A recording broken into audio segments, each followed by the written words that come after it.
Insights, o podcast do Bradesco.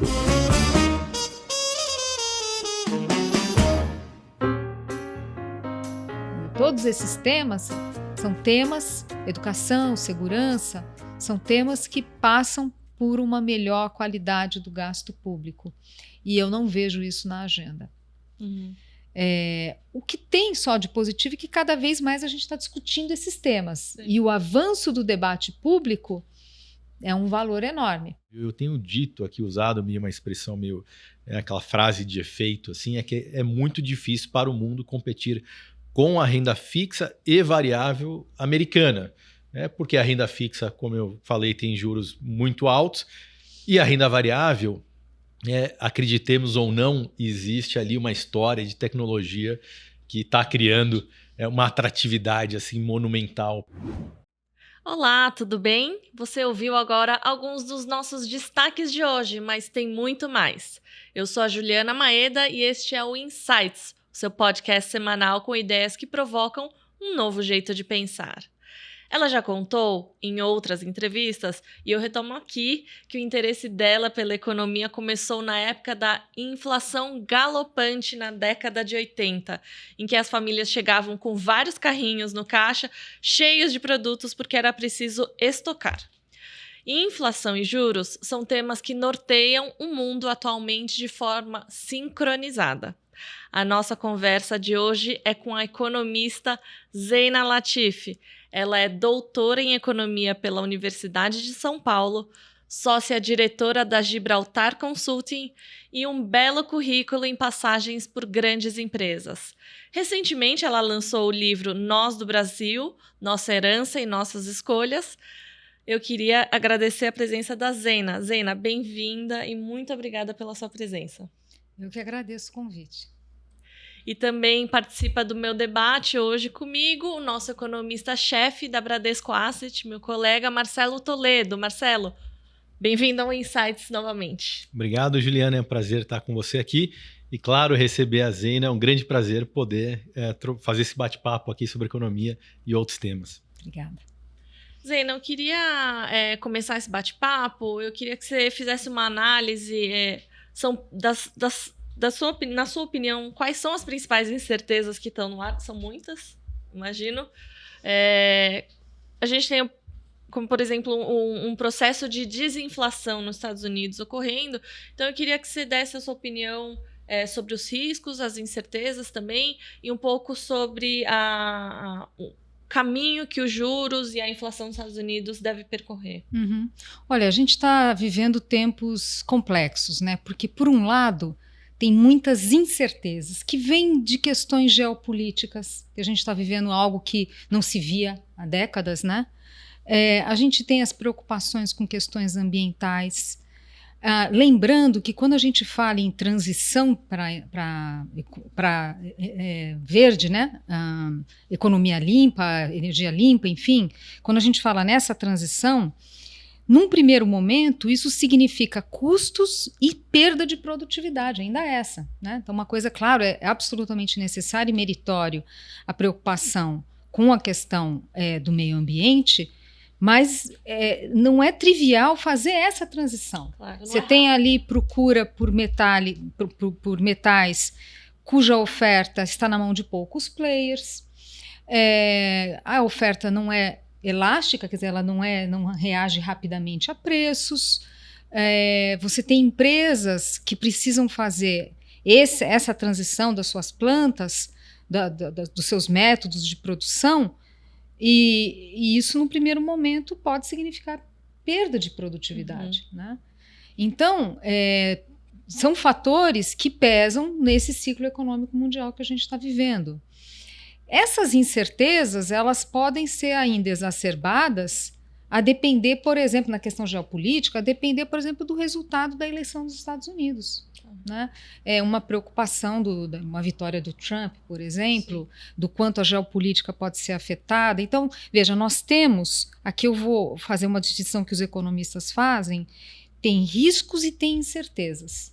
Tem muita incerteza. E o diabo da incerteza é que você não consegue atribuir probabilidades e, portanto, isso não vai bater nos preços por uma incapacidade de precificar. Claro. Então a gente vive até, desculpa a puxar para esse ponto, mas eu acho que é interessante, a gente vive um quadro até, né, que você tem tanta incerteza no mundo e um período que a gente vive agora de baixíssima volatilidade. Você fala, mas como que pode?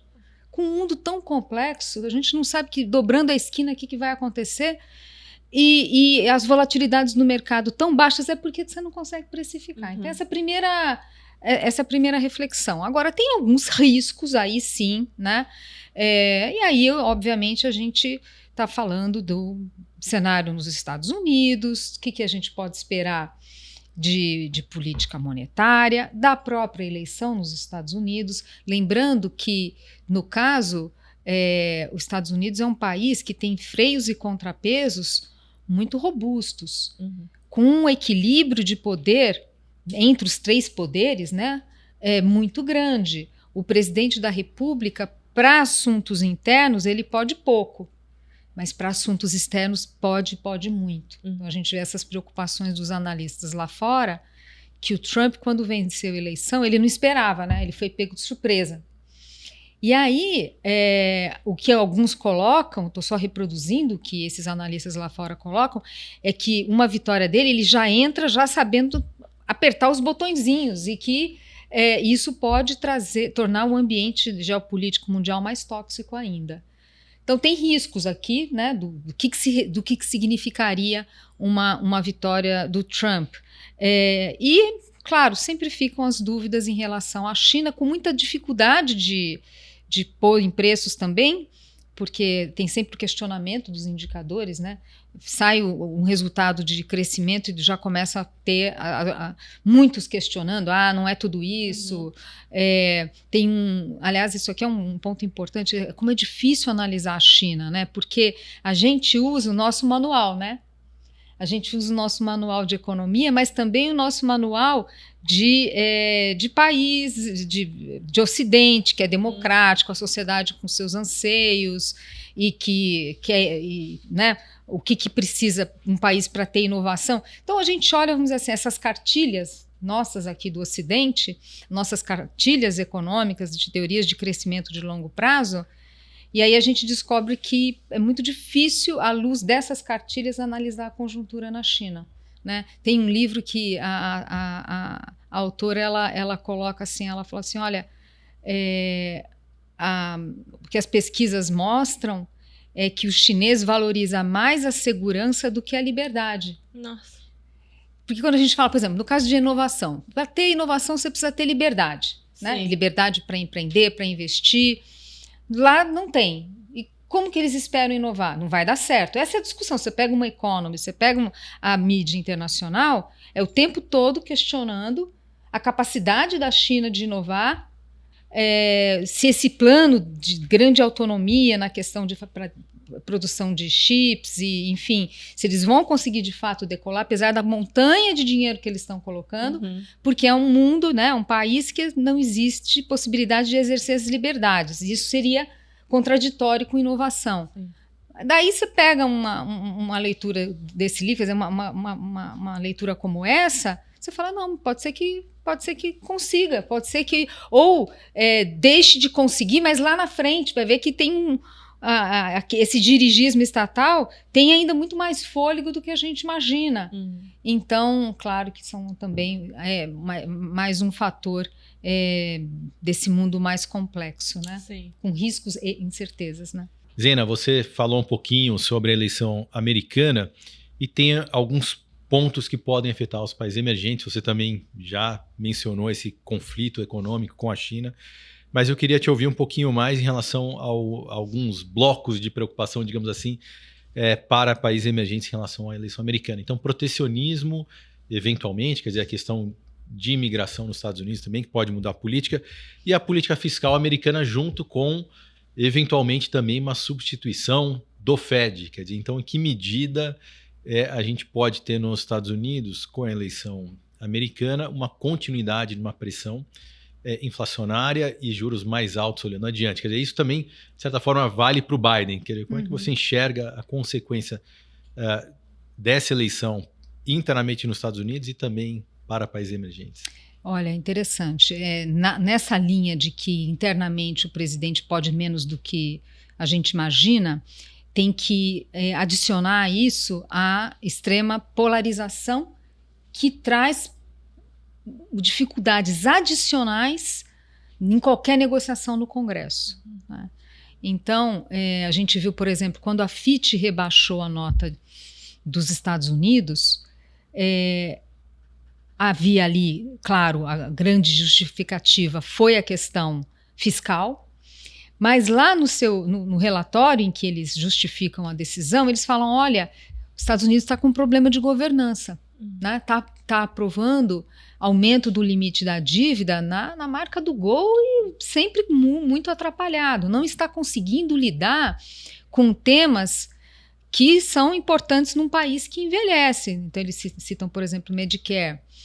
Bom, por que eu estou falando isso? Tem algumas coisas que a gente via no governo Trump, inclusive na discussão de imigração, enfim, que se imaginava que poderia ter uma diferença de imigração, da questão das relações internacionais, o grau de protecionismo, enfim, e havia uma sensação de que, olha, com o Biden vai ser diferente. Não foi. Não foi. Daí a gente não sabe o que é tema de Estado, então tanto faz o presidente, quem esteja naquela cadeira. São temas que são caros para aquela sociedade e isso reverbera no Congresso, ou porque, de fato, há limites ainda mais nesse país que está mais polarizado que a gente, a impressão que dá, e que dificulta negociações. Então, a impressão que eu fico é que não vai mudar muita coisa. Né? A gente viu, teve grande liberalização com o Biden. Não, tanto republicano quanto democrata, ou tanto os trumpistas quanto os democratas não gostam de abertura comercial. A relação o conflito com a China era um conflito de Estado, não era de governo. Né? Mudou o presidente, nada. Você tornou talvez a relação menos ruidosa, porque o Trump realmente ele tem um estilo muito, aquela verborragia, aquela coisa. O Biden é outro estilo. No final, a desconfiança entre os países está ali, né? Claro que ter um estilo mais apaziguador, claro, não estou falando que não seja relevante, mas assim, nessas grandes linhas, sinceramente, eu não consigo ver tanta diferença, né, do resultado concreto. Existe uma preocupação com o fiscal, é algo que atrapalha o trabalho do Fed. Mesmo que parte do estímulo fiscal que foi feito durante a pandemia, parte foi desmontado, mas quando a gente olha a dinâmica de gastos, ela continua muito acima da sua tendência natural. Então tem excessos ali acontecendo, mas a impressão que dá é que não vai fazer muita diferença quem ganhar a eleição. Porque a dificuldade de fazer esse ajuste está muito difícil. Talvez na margem um pouco menos com o Trump, porque o Biden de fato veio com muitos programas de aumento de gastos, não vai implementar todos, é claro, mas é isso, eu acho que todas essas questões, eu não vejo a eleição do Trump como um divisor de águas, agora vai ser tudo diferente, da mesma forma que não foi quando começou o governo Biden. É interessante notar, eu não sei se você concordaria, Zina, mas que parte da política fiscal americana expansionista decorre justamente da questão do conflito econômico, vamos chamar assim, ou da tensão econômica com a China, rivalidade econômica com a China. Quer dizer, uma parte, a gente viu recentemente um anúncio de uma grande empresa produtora de chips recebendo um volume muito grande de incentivos por parte do governo americano para construir uma nova fábrica dentro dos Estados Unidos. Como é que você vê essa relação Estados Unidos-China, que tem impactos muito reais, né, nos Estados Unidos, na política fiscal americana, no México, que tem atraído parte do investimento? Como é que você vê, de forma mais geral, essa relação com a China dos Estados Unidos, mas também, digamos assim, dos outros países do Ocidente, vamos, por falta de termo melhor chamar também, com a China, olhando à frente? Olha, talvez tenha um nível ótimo de tensão, aqui pensando com cabeça de economista. Não deixa de ser interessante ter uma concorrência no mundo que seja, claro, uma concorrência saudável, que não nos leve às vias de ter guerra, enfim. uma certa concorrência, não deixa de ser ruim, e para os emergentes é muito bom, porque, né, acabam sendo disputados por duas nações que estão procurando aumentar a sua influência, e isso pode ser uma forma de atrair recursos. Então tem um nível ótimo de tensão e de disputa entre esses países que pode beneficiar as economias. Eu acho que essa disputa ela veio para ficar, né? É isso, o mundo já não é o mesmo lá de trás, hoje é um mundo muito mais multipolar e tem esse antagonismo muito forte, que eu acho que é uma marca desse tempo, não vejo diferença. É interessante que você pega a visão de analistas lá fora, a visão da China, a impressão que dá assim, que eles têm convicção que os Estados Unidos está numa decadência e que agora chegou a vez deles, China. E do outro lado, no mundo ocidental, a gente tem certeza que a China, com o Xi Jinping, tem dias contados para continuar esse modelo. Mas, enfim, o ponto é que eu acho que esse mal-estar ele continua, principalmente nessa questão da guerra da tecnologia, né? Em que os dois lados buscam autonomia. Agora, eu acho interessante... E aí, claro, o ponto nevrálgico é Taiwan. Né? Taiwan é o ponto nevrálgico, porque junto com Coreia, mas Taiwan tem um papel... Assim, é o produtor de um determinado tipo de chip que é muito sofisticado, e é lá cujo parte desse processo foi iniciado nos Estados Unidos, que, portanto, se sente meio que dono da criatura também. Agora, tudo isso para dizer, quer dizer, o ponto nevrálgico é Taiwan, tem um desejo da China de ocupar, mas sabe que se violar, se esticar essa corda, vai enfrentar os Estados Unidos. E ali o que eu percebo é o seguinte, há um certo... Se por um lado é uma tensão que veio para ficar, por outro eu percebo uma preocupação de evitar acidentes de percursos. Ninguém vai querer jogar a primeira pedra ali, quer dizer, ninguém tem um sentimento de que, olha, é briga de cachorro grande, é melhor que esse negócio não avance, que fique só nessa tensão, porque senão escalar para uma guerra seria grave, então ninguém quer, fica nessa tensão. Como você vê o Brasil, Zina, posicionado nesse ambiente? Quer dizer, a gente, de um lado, tem um potencial para atrair recursos ou tá nessa cadeia tanto dos Estados Unidos, cadeia econômica, né, digamos assim, Estados Unidos e China, mas a gente não tem a mesma proximidade que o México e naturalmente a gente não vai receber o fluxo para trazer, digamos assim, plantas produtivas para mais perto da economia americana. Como é que você vê o Brasil posicionado nessa questão de China e dos outros temas de geopolítica? Seria muito bom se a gente conseguisse participar um pouco dessa divisão desse bolo. Acho que localizadamente, alguma coisa ou outra, a gente às vezes vê algum sinal nesse sentido, mas a nossa janela, eu acho que seria mais pelo caminho da transição energética e essas questões ambientais. Acho que o nosso caminho é outro, né? Não pela essência aqui desse embate, dessa guerra comercial China e Estados Unidos. E aquilo que o Brasil prometia, que era mercado consumidor, e isso podendo ser um fator de grande atração de recursos, a gente precisa recuperar. Né? Então, assim, porque daí com um mercado consumidor, a gente vai estar atraindo recursos, porque realmente fica difícil ficar fora de um país como o nosso. Você tem bem ou mal instituições que estão funcionando, é uma democracia que está ali mais ou menos funcionando, não é uma democracia liberal, como de países desenvolvidos, mas enfim. Mas a gente não consegue. Acho que a gente está deixando... Não estamos encolhendo nossa participação do investimento estrangeiro, né? O nosso market share não está exatamente encolhendo, mas frustrou muito. Era para estar recebendo muito mais recursos. Zina, pensando aqui um pouquinho no Brasil e voltando nossa conversa aqui um pouquinho, talvez para o curto prazo, antes da gente falar de problemas mais, ou de questões estruturais no Brasil, não apenas problemas, mas também questões favoráveis do Brasil, a gente viveu no mundo e no Brasil um processo de inflação muito alta, e agora estamos numa trajetória bem melhor nos últimos meses de inflação. Você mencionou, a Juliana, na verdade, mencionou no começo da conversa, a importância do controle de inflação até como uma motivação para a sua carreira como economista. Quer dizer, como é que você vê esse cenário de inflação e a importância, né, da estabilidade de preço para o Brasil? Quer dizer, não apenas pensando nesse ciclo, mas a importância da independência do Banco Central, quer dizer, política monetária. Como é que você vê todos esses temas?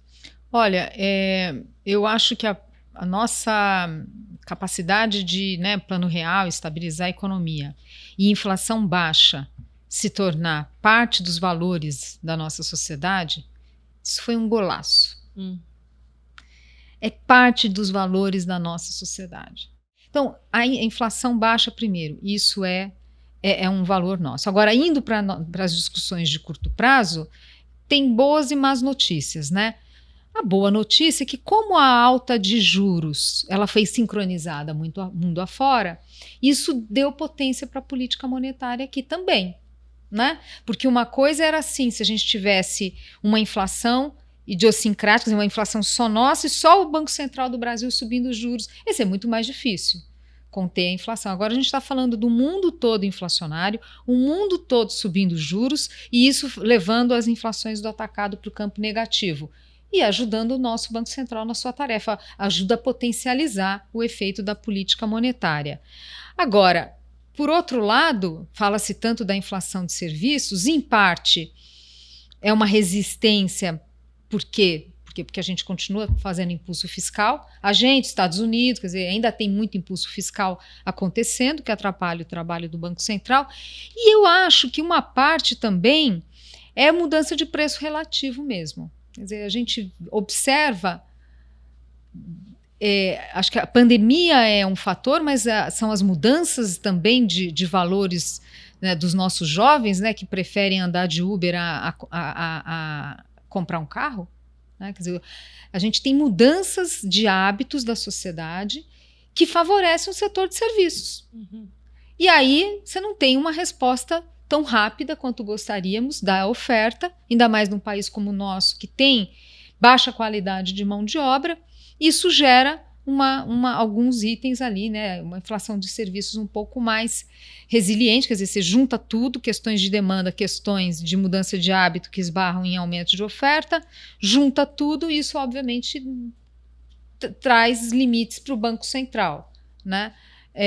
Agora, é claro que o fiscal é sem dúvida um ponto, né?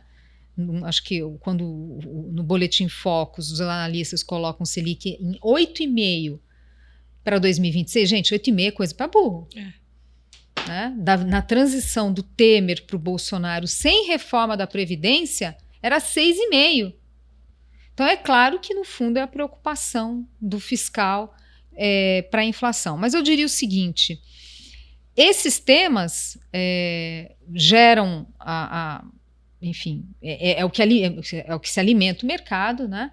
Mas se a gente for pensar numa perspectiva de médio prazo, a inflação não é a nossa dor de cabeça. Acho que essa é uma página que a gente fala assim, olha, temos um Banco Central que vai seguir vigilante, talvez mais hawkish, talvez mais dovish lá na frente, não sei, mas não é o grande tema do Brasil. E isso é um tremendo alívio. Né? Como foi colocado, quando eu decidi fazer economia, era o grande tema do Brasil. Era o grande tema. E eu, né, a minha formação foi na área monetária exatamente por isso. Né? Pois não é mais. Que bom, que alívio. Que alívio que a gente hoje está podendo discutir problemas microeconômicos no Brasil. Né? Ainda, infelizmente, discutindo questão fiscal. Essa daí já podia ter virado a página há mais tempo. Né? Mas é isso, eu acho que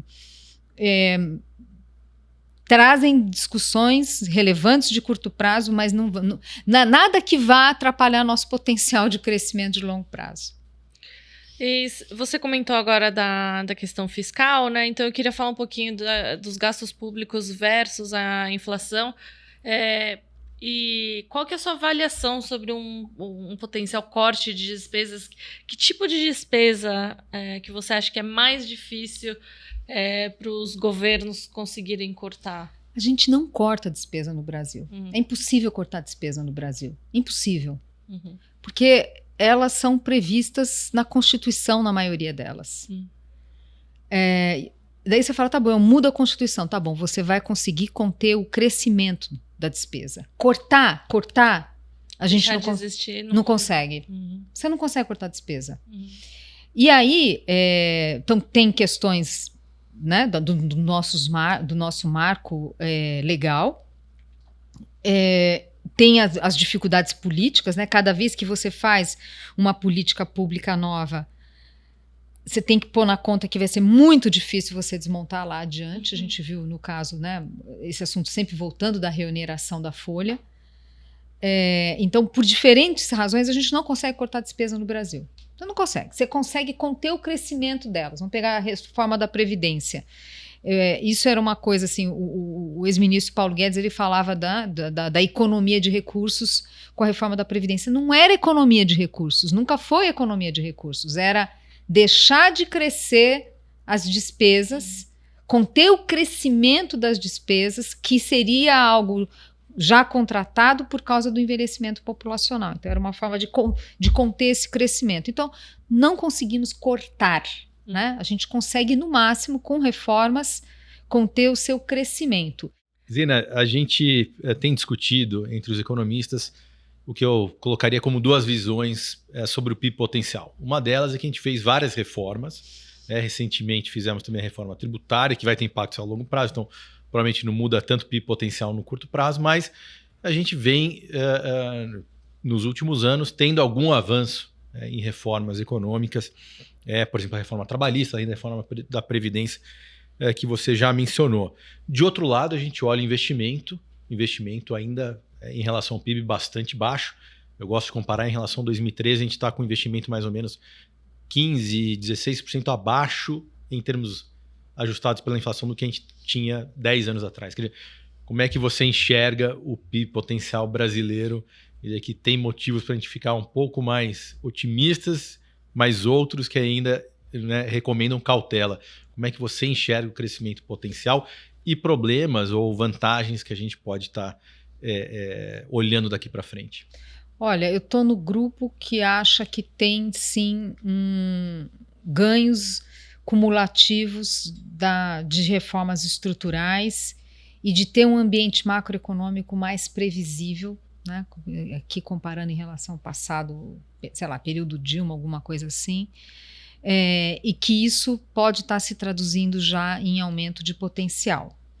Eu estou nesse grupo. Acho que algo como 2,5%, talvez, algo por aí, algo em torno de 2%. Você fala, é pouco, é pouco. A gente tinha 3,5% no período Lula e Fernando Henrique.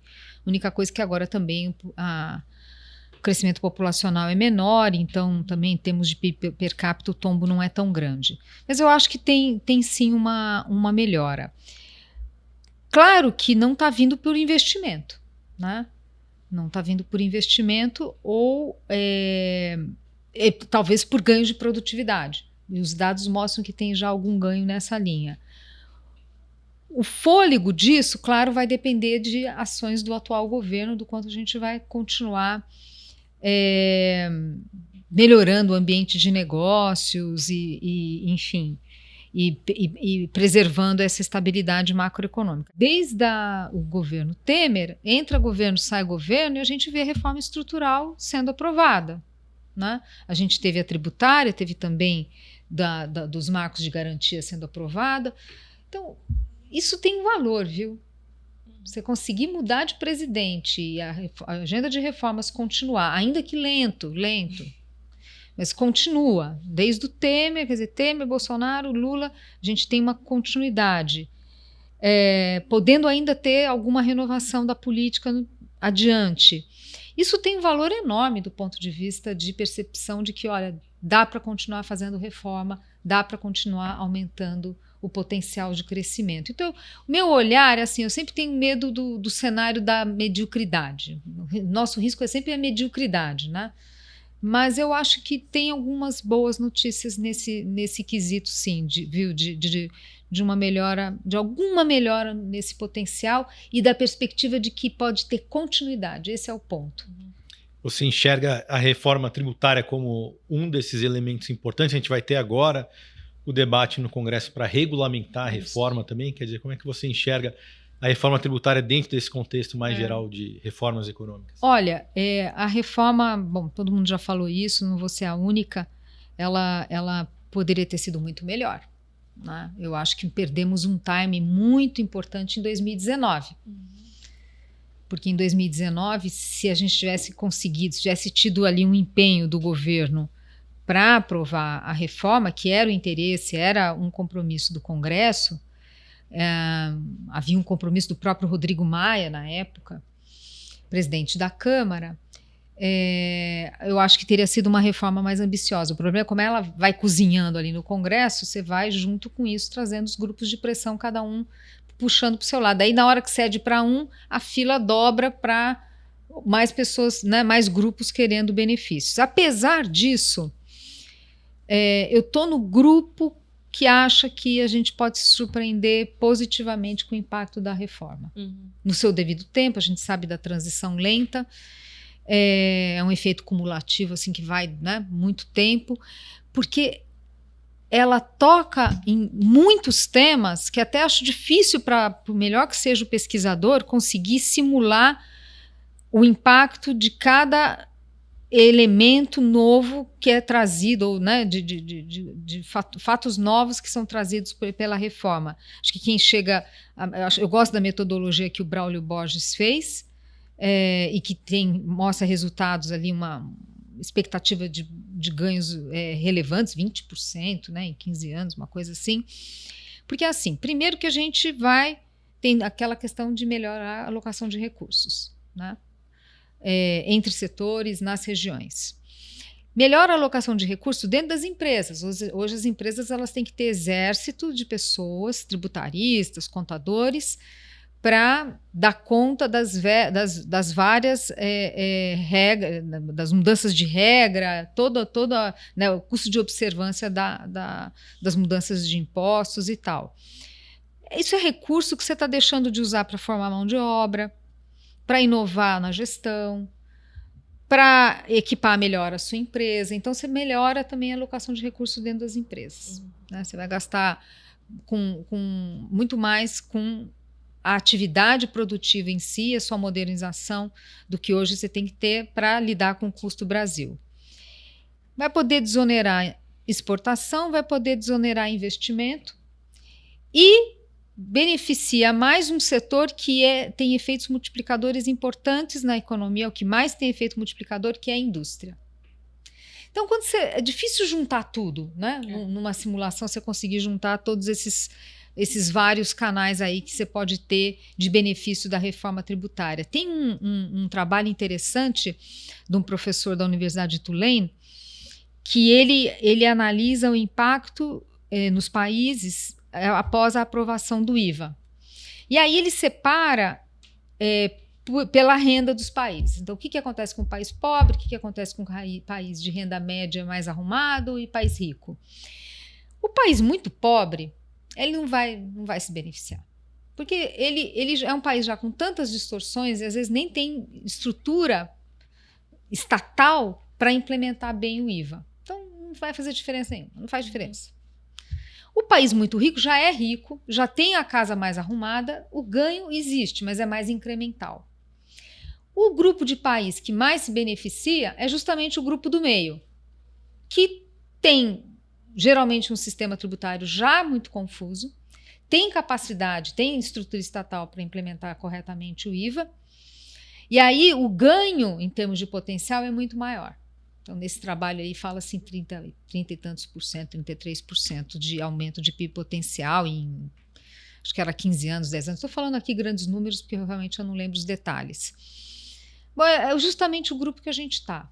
Agora, é claro que não é que você vira a chave da noite para o dia, é óbvio, né? Eu lembro quando tivemos as reformas do governo Temer na trabalhista, a crítica era assim, não serviu para nada.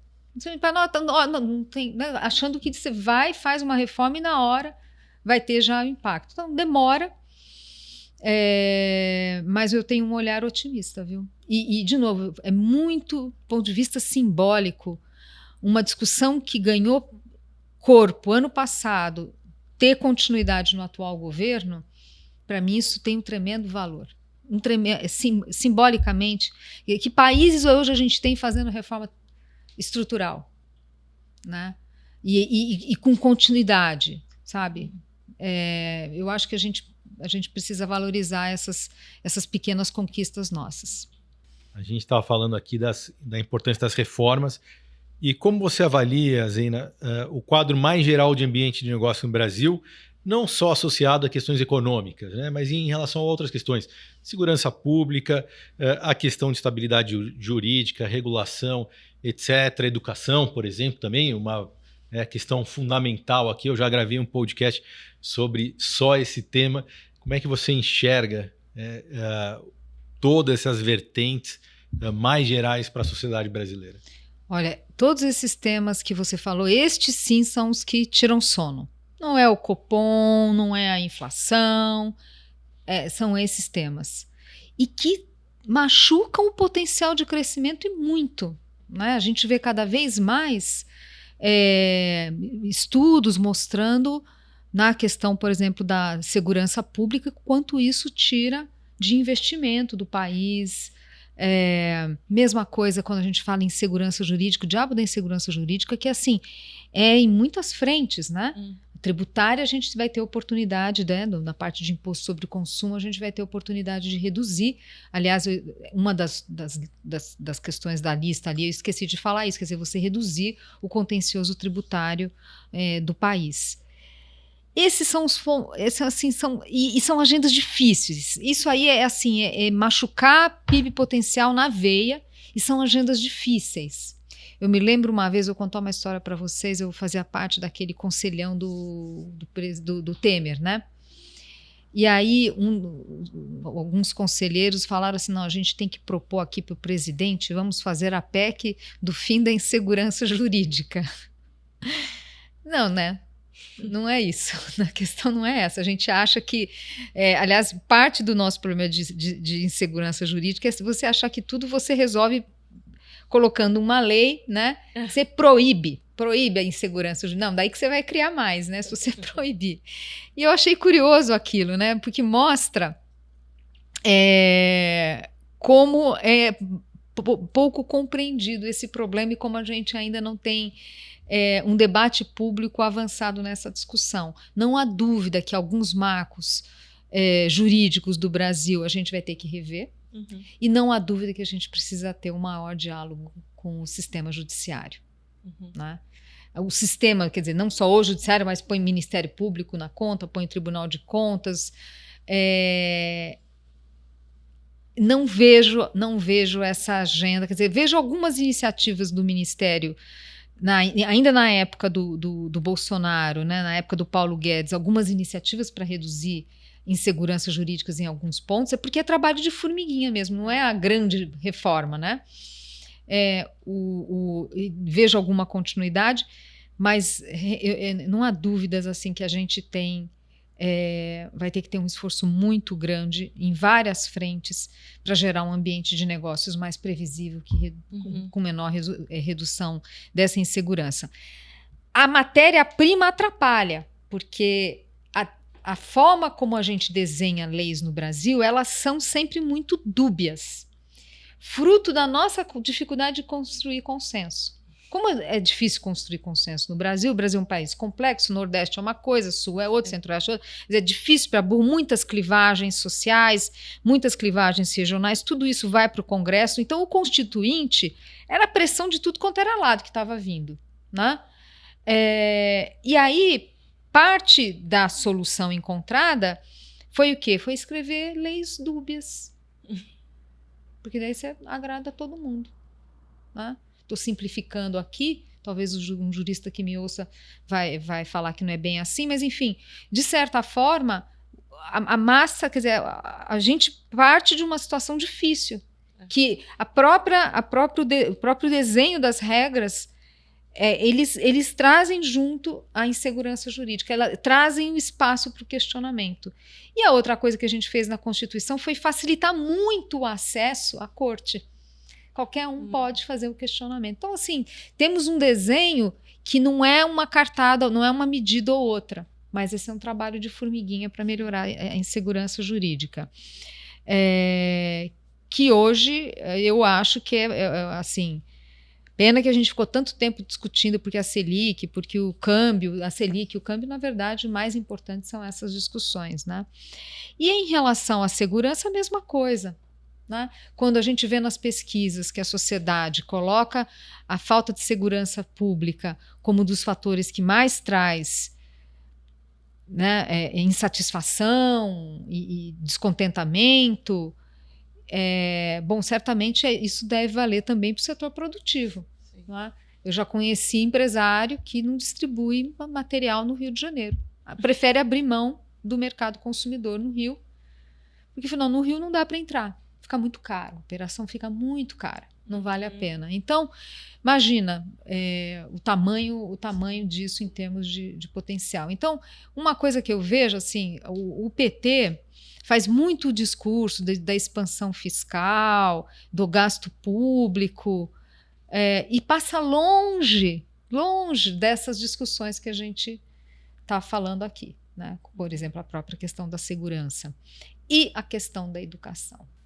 Todos esses temas são temas, educação, segurança, são temas que passam por uma melhor qualidade do gasto público.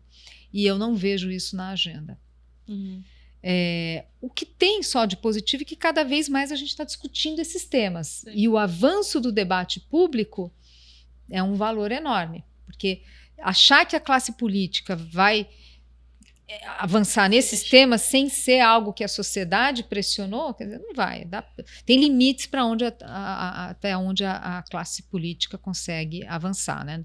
A gente não pode querer mais do que eles podem entregar. Então, o fato da sociedade estar discutindo esses temas, e eu achei interessante uma fala, coisa de mês atrás, do presidente Lula, que ele falava, olha, o PT precisa se renovar, né? O PT precisa entender que tem outros valores na sociedade. Então, mas é isso. Assim, mas hoje é um motivo de muita preocupação esses 3 temas que você levantou. Eu queria, por fim, falar um pouquinho sobre o dólar, e aí depois eu também pergunto para o Marcelo o que a gente na Bradesco Asset está pensando para o dólar. Uma questão um pouco mais, talvez, filosófica, o que você acha que são os fatores que os investidores têm que considerar quando eles vão analisar o comportamento do dólar? E por fim, se você puder, já que estou com 2 economistas e eu sei que o câmbio é sempre o ponto fraco dos economistas, o que você acha do dólar para Olha, os próximos meses? tem algumas... a gente tem notado um padrão de volatilidade do dólar menor em relação ao usual. Quer dizer, a moeda nossa é mais volátil que o resto das moedas no mundo? Isso dito, tem tido uma menor volatilidade em relação ao que era o padrão. Mesmo já considerando que lá fora também está com menor volatilidade. Né? O problema do dólar é que, assim, como é um preço de ativo, são vários vetores que puxam. Né? Tem muitas variáveis ali puxando. E você fala, puxa, mas como é que pode tanta volatilidade tão baixa com um fiscal que traz tanta preocupação? Aí vem o fato de não sermos só nós com problema fiscal, o relativo importa, o fato de estarmos fazendo reforma, o fato que, apesar dos ruídos causados pelo governo, no final fica uma sensação de que há limites para derrapadas, bem ou mal você tem ali um ministro que conquistou alguma confiança, enfim. Tem fatores que eu acho que contribuem para isso. Sem contar, né, o que a gente está vendo de fluxo por causa de petróleo, enfim, o próprio água, enfim, a gente olha as exportações, até a indústria está conseguindo aumentar a exportação, né, que parecia já, né, sem qualquer esperança. Então a gente junta várias questões aí, vários vetores, que hoje o saldo é positivo. Então eu diria que o câmbio vai andar de lado. Sim. Assim, não tem muito milagre aqui, muito mistério aqui. Mas é isso, com uma capacidade preditiva nossa de economistas muito baixa, por ser um preço de ativo, são muitos vetores ali. Agora, um ponto que é importante, quer dizer, a gente às vezes fica olhando muito o próprio umbigo, mas tem que entender que algo como 70% da cotação do dólar é dado por questões lá de fora. Sim. É o próprio ciclo da moeda americana no mundo.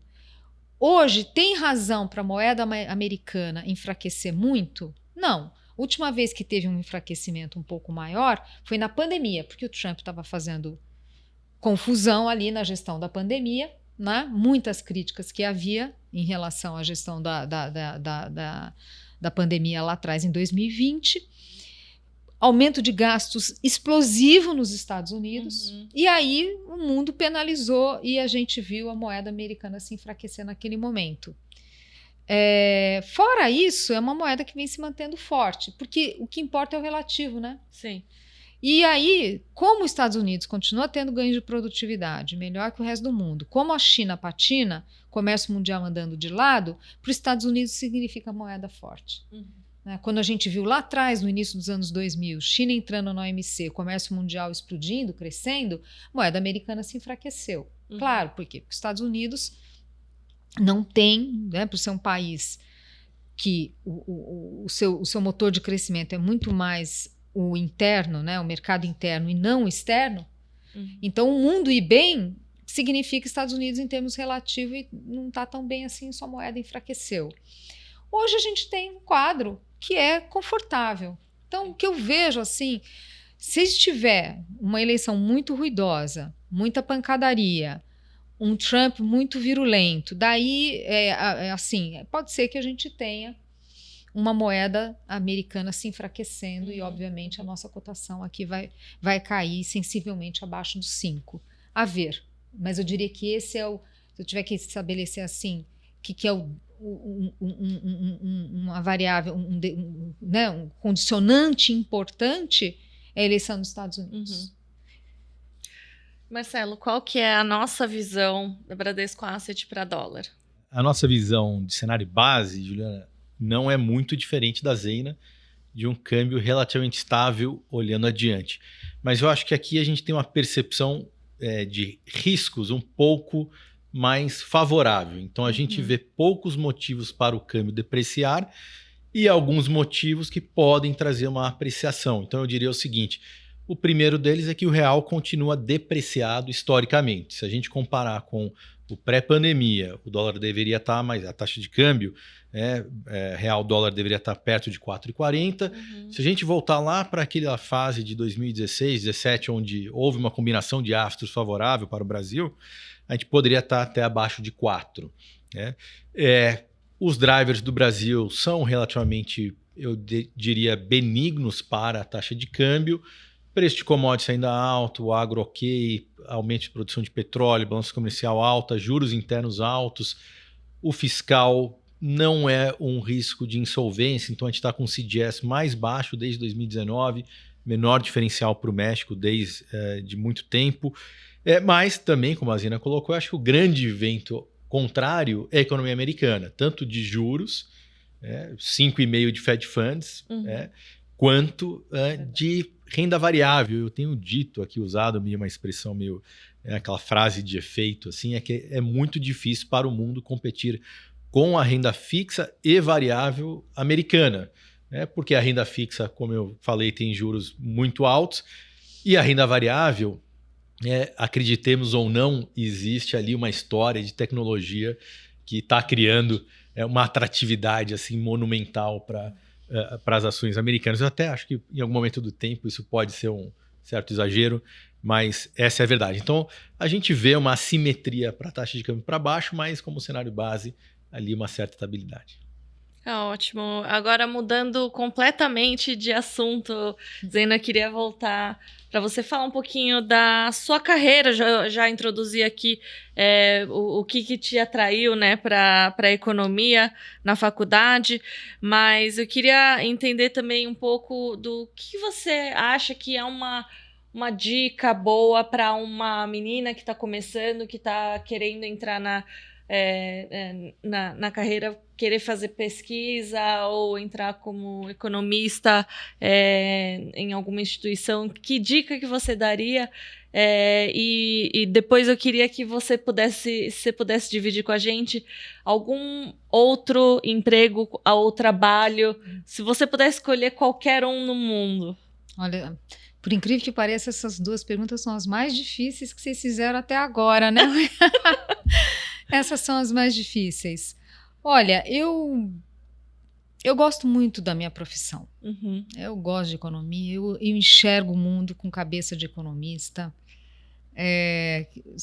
Quem é economista sabe, assim, é muito apaixonante mesmo. Assim,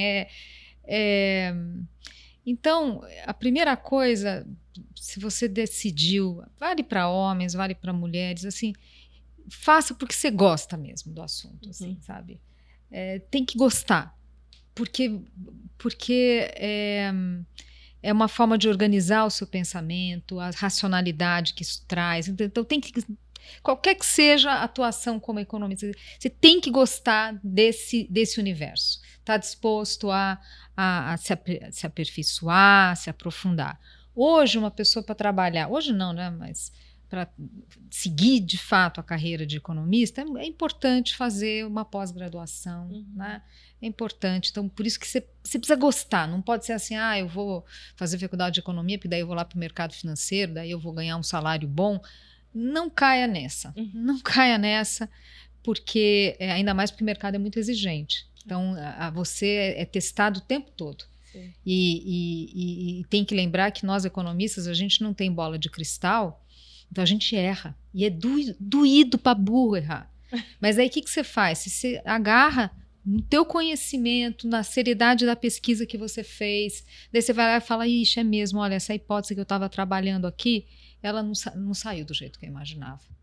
Mas é a sua formação sólida que vai te dar essa segurança. Sim. Essa capacidade de virar e falar, eu errei, vamos embora, agora é outro cenário. Bem, né? Tudo bem, não vai ser porque é sofrido, mas por isso que você precisa gostar. Sim. Você precisa gostar e porque você vai ter que lidar com a capacidade de se renovar e analisar e reanalisar e assim...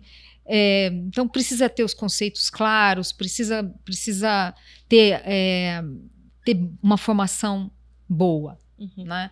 Então o que eu diria e como às vezes para as mulheres é mais difícil mesmo, até você conseguir se consolidar profissionalmente, buscar excelência. Buscar, quer dizer, primeiro assim, escolha a economia porque você realmente gosta, assim, você percebe que aquilo ali é tua praia. Quer dizer, não vai pelo modismo, não vai por outra razão. E uma vez que entrou, busca excelência. Se eu tiver que falar para você o que eu me arrependi ao longo do tempo, aí eu acho que eu fico pensando às vezes, puxa, tal assunto eu podia ter estudado mais, né? Eu podia ter feito aquela matéria que eu não fiz, eu podia, enfim, ter lido aquele livro que eu não li na hora certa, mas tudo isso para dizer que é buscar uma boa formação, porque é isso que vai dar segurança, inclusive, para a construção da carreira. Você fala, pô, eu sei que eu sou boa nesse negócio aqui, por que eu não vou? Vou, né? Essa segurança na formação ela é muito importante, particularmente para as mulheres. Sim. A outra pergunta sua, ai meu Deus, que pergunta difícil. Eu nunca pensei em outra coisa senão economia. Nunca pensei. É o que eu gosto de fazer. Eu gosto de ser economista. Agora, eu confesso que tem um assunto que nos últimos anos, tudo bem que tem na economia esse tema também, mas é o urbanismo. Legal. Porque a parte de economia urbana é muito interessante. É muito interessante a economia urbana. Então, eu acho que talvez estudar urbanismo, eu acho que é uma coisa que me interessa. Me interessa muito as cidades. Me interessa muito.